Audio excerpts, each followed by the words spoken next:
والوقفة الشخصية، وده شيء يعني يحفظوا لكم التاريخ، لكن ما تحرمونا نحن. انتوا ما تلومونا نحن كمان، لوموا هيثم عباس زي يا داليا. هيثم عباس الكلام ليك وبيصلك بأي كيفية. معقولة يا أخي؟ صح يعني النوم يا أنا هيثم، حأكذب من راسي ولا دي حتلحم من راسها؟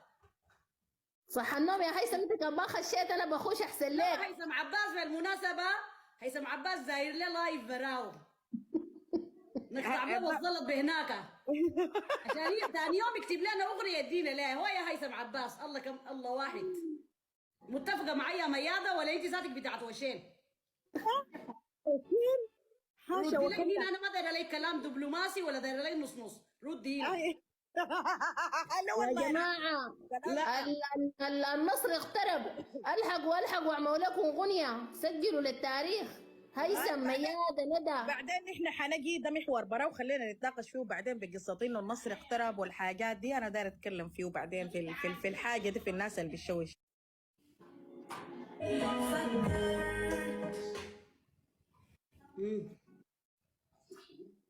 يلا اسمعوا يا جماعه ميدو من البروف جديدة من المسرح ده.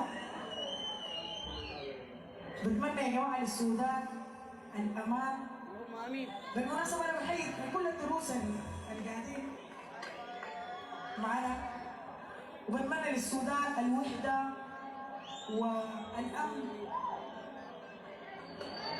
وإن شاء الله يا جماعة حقنا يجينا ان شاء الله يا